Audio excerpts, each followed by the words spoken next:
जय भीम नमो बुद्धाय। आप सभी का बहुत बहुत स्वागत है। और आज है संविधान महोत्सव, जिसको हम कहते हैं संविधान दिवस, क्योंकि ये वो दिन था जिस दिन हम लोगों ने खुद संविधान को स्वीकार किया था, खुद के बनाए संविधान को स्वीकार किया था। और संविधान यानी कि नियम कानून जो हमने खुद के लिए बनाए थे। होता है अक्सर, आप अगर देखते हैं तो घरों में भी जो है, जो घर के बड़े होते हैं वो कुछ नियम कानून बनाते हैं। वो इसलिए बनाए जाते हैं ताकि सबका सही ढंग से विकास हो सके, सही ढंग से सब लोग अनुशासित रहकर अपना काम कर सके और घर जो है वो सुचारू ढंग से चल सके। देश के लिए भी यही बात लागू होती है। और जब किसी देश का गठन होता है, जब कोई देश जो है पूरी तरह से स्वतंत्र होता है, तो उसके अपने खुद के कानून होते हैं, खुद के नियम होते हैं, खुद वो अपने आप को नियमित करता है अपने हिसाब से, नियमों के साथ।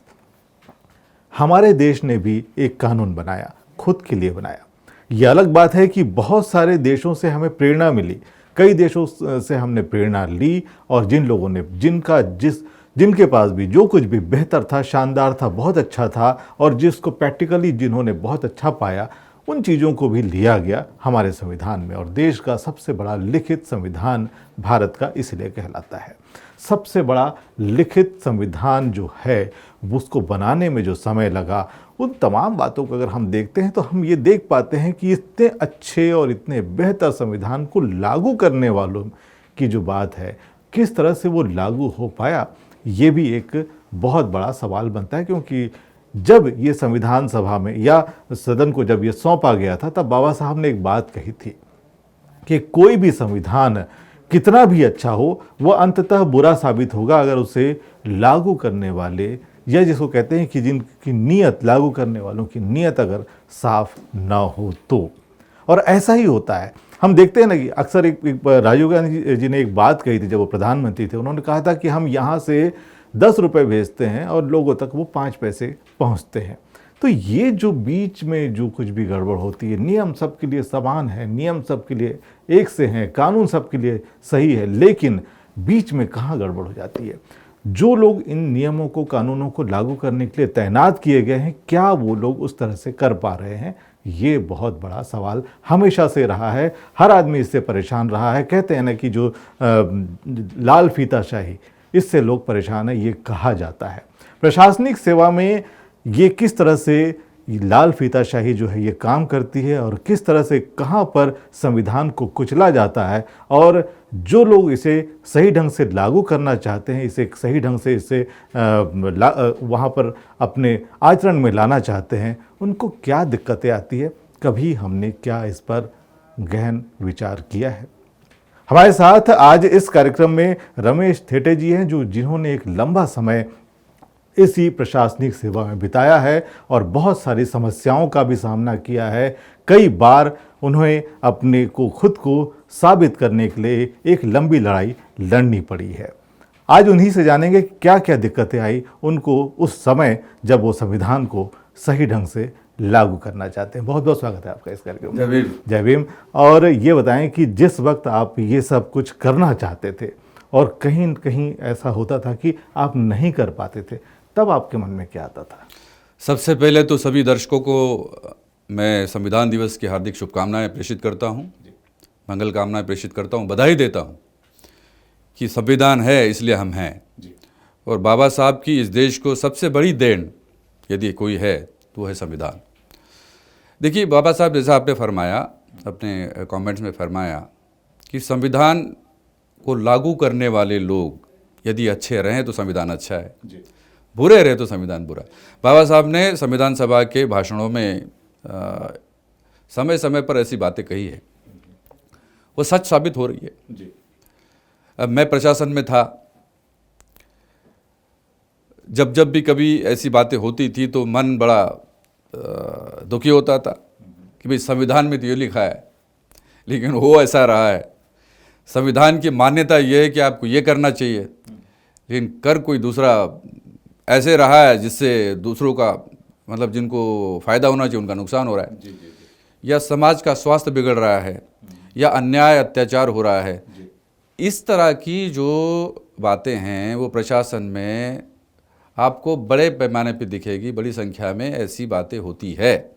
क्यों होती है? क्योंकि संविधान का डर नहीं है। डर इसलिए नहीं है कि संविधान को लागू करने वाले जो लोग हैं इन बातों को अपने विचारों में रख करके कानूनी जो कार्रवाई होती है वो करने से कतराते हैं। इसलिए न्याय नहीं मिलता, इसलिए अन्याय होता है और इसलिए आदमी दुखी होता है। और जो दुखी आत्मा है, दुखी व्यक्ति है, वो दुखी का दुखी रह जाता है संविधान के बावजूद। तो फिर क्या करें? ये विषय अगर आप बाबा साहब की समुचित डिबेट्स को देखेंगे, संविधान सभा में बहुत डिबेट्स हुई, तो डिबेट्स में बाबा साहब ने समय समय पर ये बातें जो है अपने जहन में रखी थी और कहने की कोशिश करी बाबा साहब ने कि भाई आपको संविधान तो बन गया, लेकिन इसको लागू करते समय क्या क्या अनिवार्य कदम आपको उठाने पड़ेंगे, क्या क्या बातें होंगी जिनका आपको ध्यान रखना पड़ेगा, ताकि लोगों को फिर ऐसा लगे कि ये संविधान हमारा है। कुछ लोग तो ऐसे हैं जो बड़े बड़े लोग हैं जिनको संविधान ही नहीं चाहिए। भारत का संविधान देश मतलब इस विश्व का सबसे सर्वश्रेष्ठ संविधान है। मतलब एक एक बात जो है स्पेल आउट की गई है। आपको इधर उधर देखने की जरूरत ही नहीं है। अगर आप संविधान की किसी भी अनुच्छेद को जाके देखेंगे आपके विषय के अनुसार, तो आपको वहां सब कुछ है। इंटरप्रेट भी करने की ज्यादा आवश्यकता नहीं है, है ना। कोई कानूनी बड़ा मसला है तो बात अलग है, संविधान का इंटरप्रिटेशन करने का जो माननीय सुप्रीम कोर्ट का अधिकार है ये वो हो सकता है।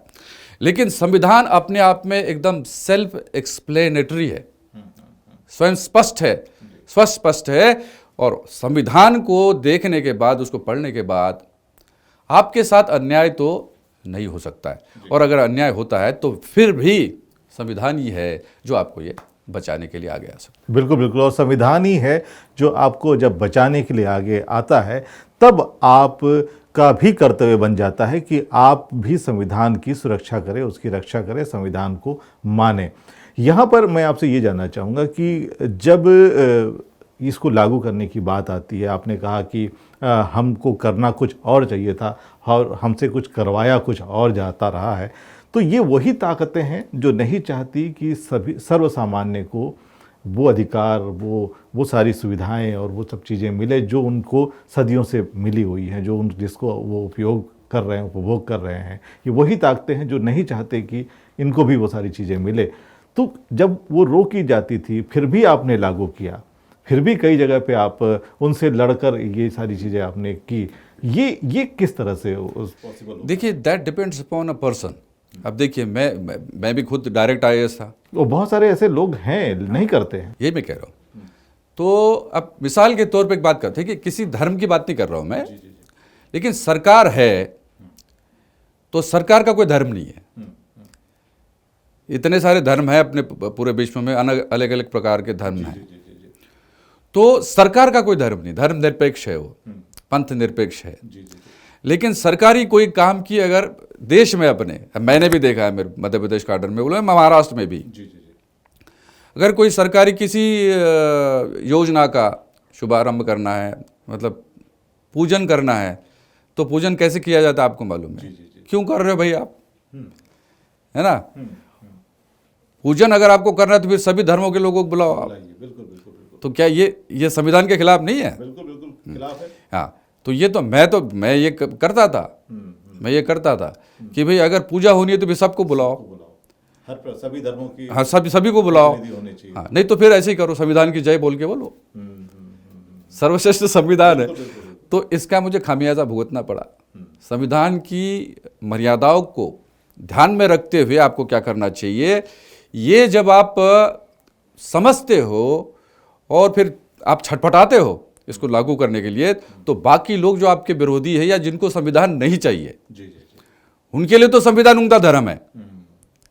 फिर धर्म में यह कहा गया, भले ही आपके संविधान में कुछ कहा गया हो, लेकिन वो उनको नहीं चाहिए। तो अगर वो लोग और हम लोग इनमें अगर कॉन्फ्लिक्ट हो जाए तो जीतते वो है जी, जबकि जीतना जीत उनकी होती है, हार हमारी होती है। अब ये अंदर की पीड़ा है। As an IAS officer in various capacities मैंने ये देखा है, ये जो सबसे बड़ा मुद्दा है ना, इस मुद्दे के तरफ हमारे भी जो लोग हैं, जो बाबा साहब के भेजे हुए लोग हैं, बाबा साहब के मतलब उनके कारण जो नौकरी में आए हैं, आईएएस बनते हैं, आईपीएस बनते हैं, या बड़े बड़े मंत्री भी है, उनको देखना चाहिए भाई संविधान सरकारी कार्यक्रम है ना, कोई स्कीम है ना, तो उसके अनुसार चलो आप। ऐसा होता नहीं है। और इस कारण जो है हमारे भी लोग जो विभिन्न पदों पर जाते हैं उनको इस बात का ख्याल नहीं रहता, बल्कि वो डर जाते हैं इसको लागू करने में। तो इसके लिए हिम्मत तो चाहिए। अगर हिम्मत नहीं है तो फिर तो इतना बड़ा संविधान आपके साथ में है तो फायदा क्या है उसका। अगर आपके हाथ में कोई पावर है, कोई शक्ति है, कोई अधिकार है, तो उस अधिकार का उपयोग आपको संविधान के अनुसार करा कर लोगों को अगर फायदा पहुंचाना है तो आपको स्टैंड लेना पड़ेगा। और स्टैंड क्या है? भारतीय संविधान। बिल्कुल बिल्कुल।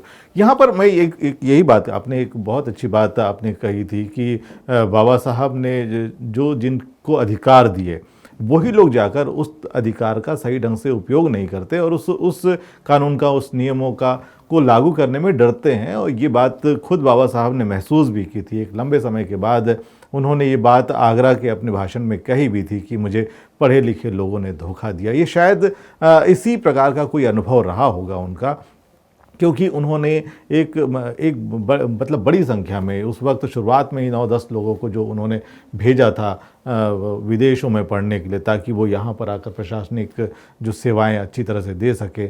और उसके बाद वो चाहते थे कि लोग प्रशासन में आए ताकि हमारे लोगों का कल्याण सही ढंग से संविधान को लागू करने में वो अपनी भूमिका निभाएं।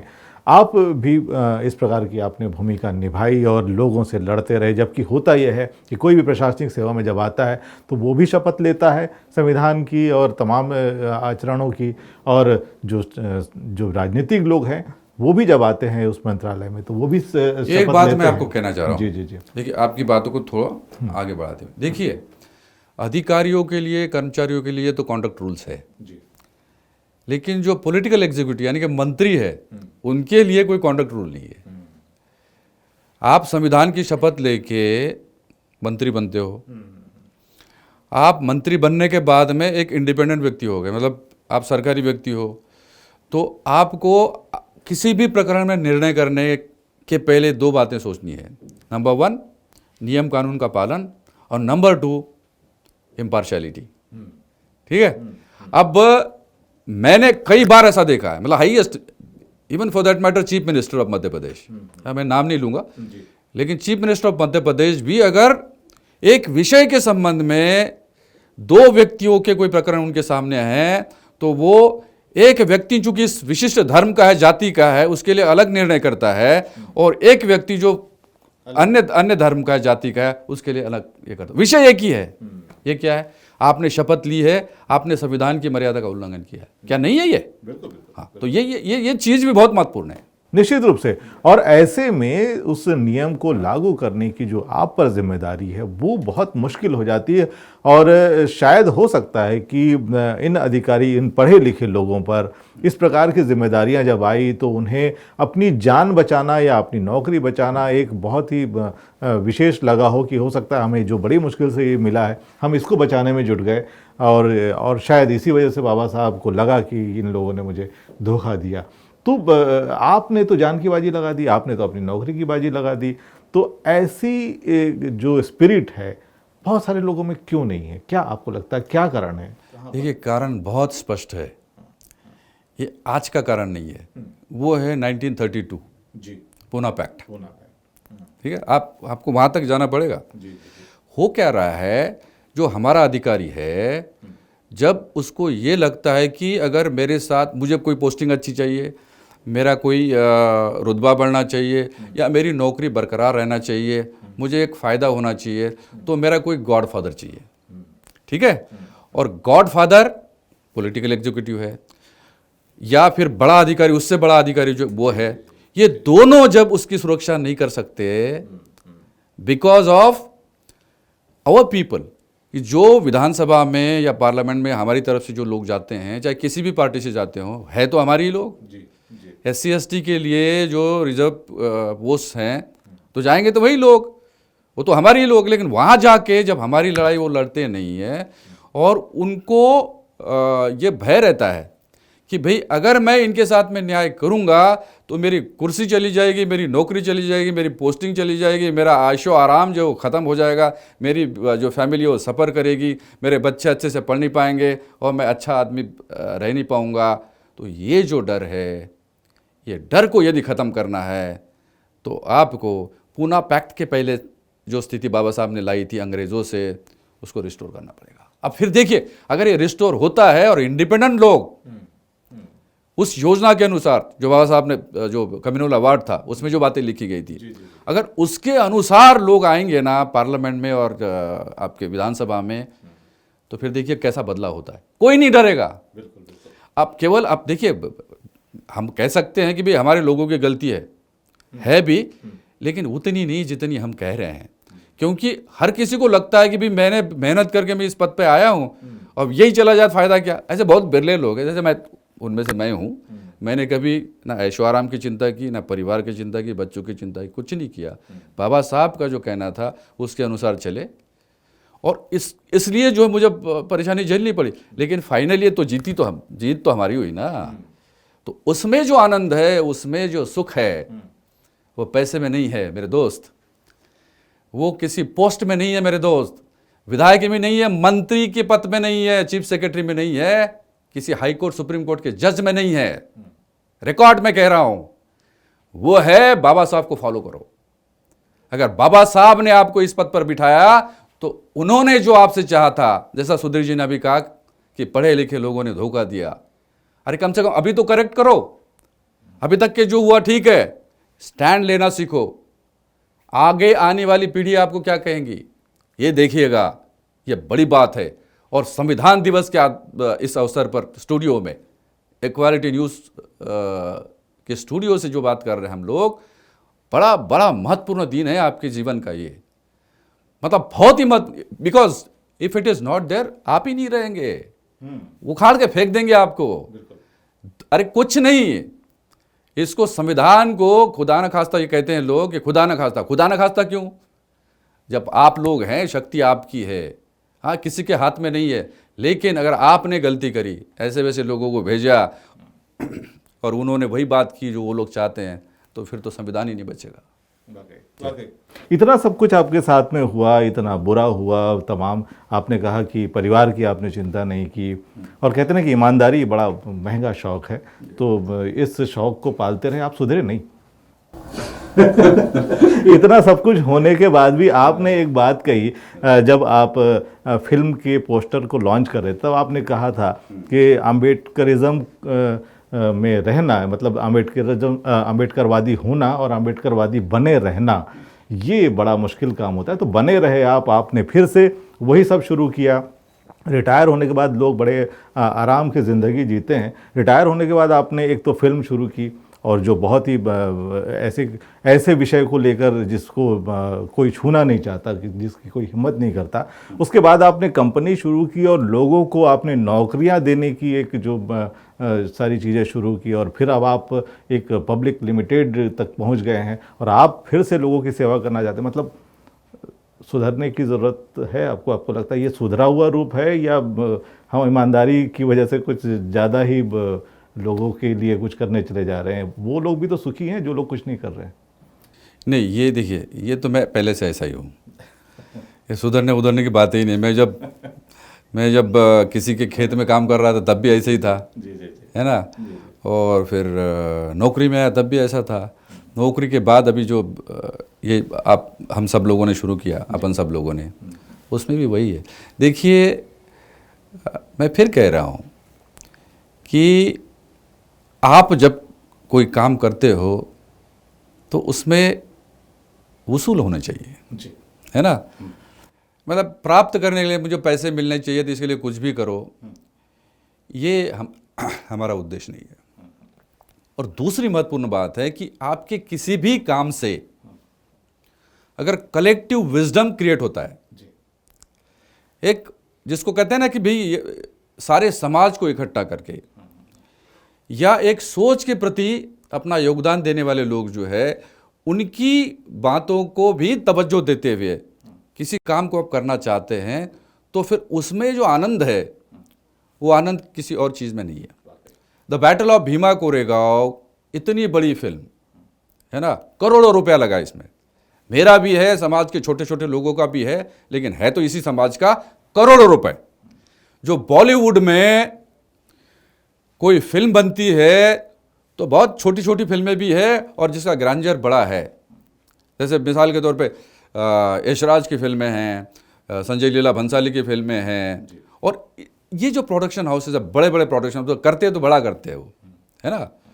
तो इसलिए जो है आपने अगर the battle of Bhima Koregaon की बात कहना है समाज के सामने तो छोटे मोटे रूप में कहने का कोई मतलब नहीं है। आपने जब पर्दे पे लोग देखेंगे भीमा कोरेगांव की कहानी को और पूरा जो प्रेजेंटेशन है, इस विषय का प्रेजेंटेशन जब देखेंगे तो उनको लगेगा वाह, मैं मेरी तारीफ नहीं कर रहा हूँ, मैं अकेला नहीं हूँ, है ना, I am the captain of the ship, ठीक है, लेकिन इसमें जो टेक्निकल बातें अपन ने लाई है, बड़े बड़े लोगों को लाया है और जिस प्रकार से इसको ट्रीटमेंट अपन ने देने की कोशिश करी है, ये मेरा अकेले का काम नहीं है। लेकिन जब मैंने इसमें विजन दिखाया तब ये हो पाया, और विजन को अगर आपको आगे ले जाना, इम्प्लीमेंट करना है तो इसमें पैसा लगता है। अब पैसा अकेले रमेश सेठी के पास में अगर रहा तो फायदा क्या है उसका, लोगों को दो ना। मैं तो शेयरिंग में विश्वास रखता हूँ। पहले अपनी फर्म थी, फर्म के साथ में शुरुआत किया, अभी आज के तारीख में पब्लिक लिमिटेड कंपनी बनाई है अपन ने, ये पब्लिक लिमिटेड कंपनी बन गई है, इसमें शेयर होल्डर्स होते हैं। ज़्यादातर सारे शेयर्स में, लगभग सारे शेयर मेरे नाम पे है, मेरे नाम पे, क्योंकि पैसा मेरा है, मैंने पूरा कंट्रीब्यूशन इसमें किया है। कुछ और भी लोग हैं, जैसे आप भी डायरेक्टर हैं, हाँ, हमारे एक सुबोध जी डायरेक्टर है, 3 डायरेक्टर्स हैं अपन लोग, सारे बहुजन समाज के हैं, हाँ, किसी दूसरे नहीं है। रखते हैं तो बात करते हैं, हम तो बोलते हैं, जैसा आप बोलो वैसा करो, नहीं तो बोलना कुछ है कुछ और करना कुछ और है, ये हमारी तासीर नहीं है। हम जैसा बोलते वैसा कर। तो पब्लिक लिमिटेड कंपनी बन गई, सारे शेयर्स मेरे पास में। मैं चाहता हूं इस कंपनी में समाज के सारे लोगों को बुला करके, आमंत्रित करके, हम चाहते हैं कि आप इसका हिस्सा बनिए, आप हिस्सा बनिए, आप आइए। अगर भीमा कोरेगांव में 2 पैसे की कमाई होती है तो मैं तो चाहता हूं कि समाज के सारे लोगों को इसमें शेयर मिलना चाहिए। मैंने शुरुआत की है, लेकिन मैं कितने दिन तक करते रहूंगा, जहां तक जिंदा हूं तब तक करते रहूंगा। लेकिन जब तक जिंदा रहूंगा तब तक और भी तो लोग हैं, उनको आना चाहिए। और ऐसे लोग अगर इस आंदोलन के साथ में जुड़ेंगे तो यह संविधान की विजय है। बिल्कुल, संविधान ने हमें बनाया, संविधान में अभिव्यक्ति की स्वतंत्रता का अधिकार दिया, संविधान ने सब कुछ दिया, और संविधान ने एक बात और कही है, कलेक्टिव विजडम। देखना, बाबा साहब के समूचे दर्शन में आपको अगर कुछ बात निकल करके आती है, वो है कलेक्टिव विजडम। एक आदमी से कुछ नहीं होता, एक आदमी चिल्लाएगा चिल्लाएगा चिल्लाएगा, चुप हो जाएगा, और चिल्लाते चिल्लाते बाकी लोगों ने सुना ही नहीं, उसका तो फायदा क्या है। तो सुनिएगा, सबसे पहले तो बाबा साहब को सुनिएगा, उनके विचारों को पढ़िएगा, और फिर जो है कलेक्टिव विजडम में अपना कंट्रीब्यूशन दीजिएगा। और इसीलिए मैं चाह रहा हूँ कि आज के दिवस, इस संविधान दिवस पर हम जो बात करना चाहते हैं वो यही है कि सारे समाज को जागृत होकर इस संविधान की रक्षा करना चाहिए, नहीं तो आने वाला समय, सुधीर जी, बहुत बुरा है। और इस बात को अगर युवा पीढ़ी जो है वो जितनी जल्दी समझ ले उतना बेहतर है, क्योंकि आप वो तस्वीर अब हल्की हल्की नज़र आने लगी है। आप देख पा रहे हैं कि आपके कौन कौन से अधिकार अब आपसे दूर जा रहे हैं, आपके कौन कौन से ऐसी जो चीज़ें हैं, जो एसेट्स हैं, जो आपके देश की धरोहर हैं, कौन कौन सी ऐसे देश की जो कंपनियां हैं या देश की वो सारे जो आपके पब्लिक प्रॉपर्टी है वो आखिर कहाँ जा रही है, किस तरफ जा रही है, आप खुद देख पा रहे हैं। आपको अब तो कम से कम जागना होगा। एक अंतिम संदेश हमारे जो युवा दर्शक है ख़ास तौर से, उनसे आप क्या कहना चाहेंगे, क्योंकि अब जो है वो सारा दारोमदार युवाओं पर है और सभी लोग युवाओं को ही देख रहे हैं कि कम से कम जो युवा है वो इस आगे की जो लड़ाई है, जो आगे का जो झंडा जिसको लेकर चलना है, वो कम से कम उन्हें थाम लेना चाहिए। अब देखिए, युवा ही भविष्य है, युवा ही बाबा साहब के मूवमेंट को आगे ले जाना चाहते हैं और ले जा सकते हैं। हम तो गाइडिंग प्रिंसिपल के रूप में, गाइडिंग फोर्स के रूप में उनको सपोर्ट करेंगे।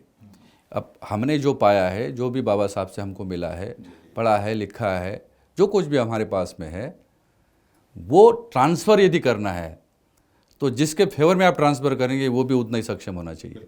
वो है युवा या हमारी आने वाली पीढ़ी। युवा क्या, हमारी आने वाली पीढ़ी।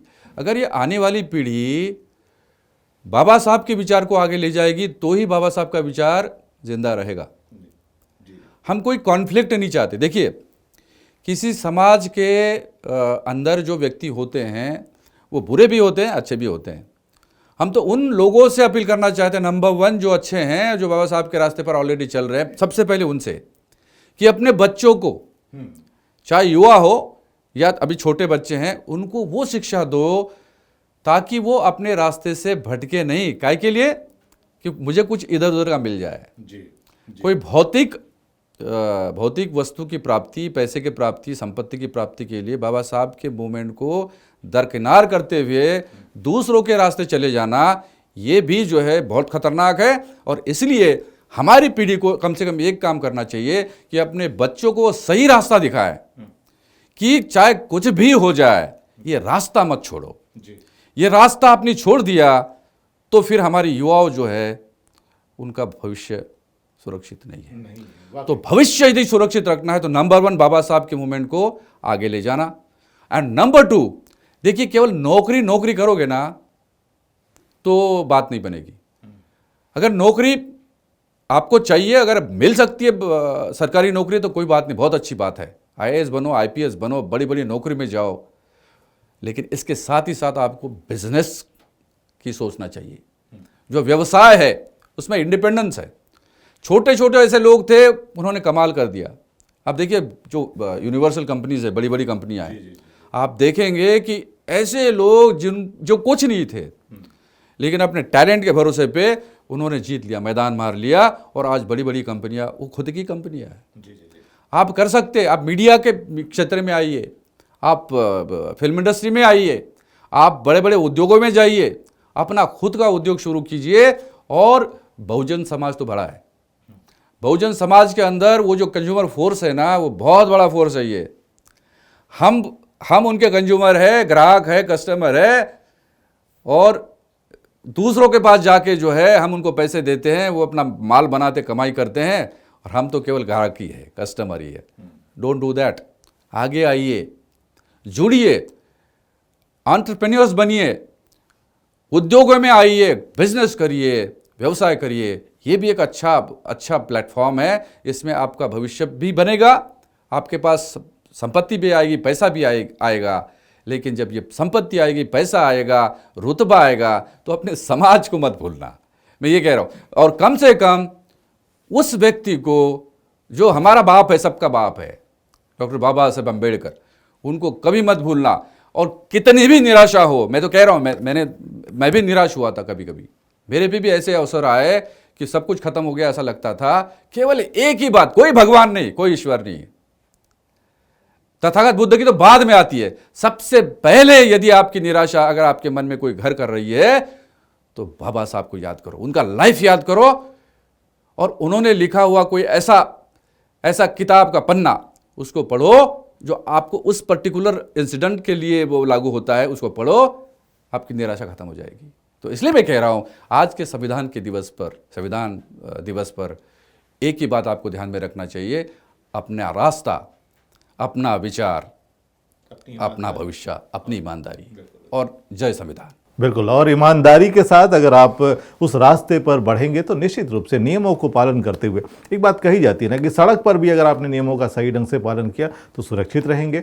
स्वाभाविक है, अगर आप बीमारी से पिछले दिनों हम महामारी से जूझते रहे और उस दौरान भी अगर आपने नियमों का पालन किया है तो सुरक्षित रहे हैं, तो ऐसे ही नियमों का पालन करते रहें तो निश्चित रूप से सुरक्षित रहेंगे। संविधान को सुरक्षित रखने की ज़रूरत है, क्योंकि वही है जो आपको सही रास्ता दिखाएगा, वही है जो आपके अधिकारों को सुरक्षित रख पाएगा। अगर वो ख़त्म हुआ तो समझ लीजिए कि हम अपने देश को खो देंगे। तो हमें उसकी भी सुरक्षा करना है, खुद को भी आगे लेकर जाना है। और बहुत अच्छा संदेश दिया है आपने कि आपको अपने स्किल को बढ़ाना है और आपको सिर्फ नौकरियों के भरोसे नहीं रहना है, आपको खुद के रोज़गार और दूसरे लोगों के लिए रोज़गार पैदा करना है, और ख़ास तौर से जब आप सक्षम हो जाते हैं तो अपने उन असक्षम लोगों को नहीं भूलना है। बहुत बड़ी बात कही है। आपका बहुत बहुत धन्यवाद इस कार्यक्रम में आकर अपनी बात कहने के लिए, और दर्शकों आपका भी बहुत बहुत धन्यवाद। हम समझते हैं कि आज की ये बातचीत आपके लिए शायद कुछ अच्छा जो रास्ता है वो लेकर आएगी। Thank you.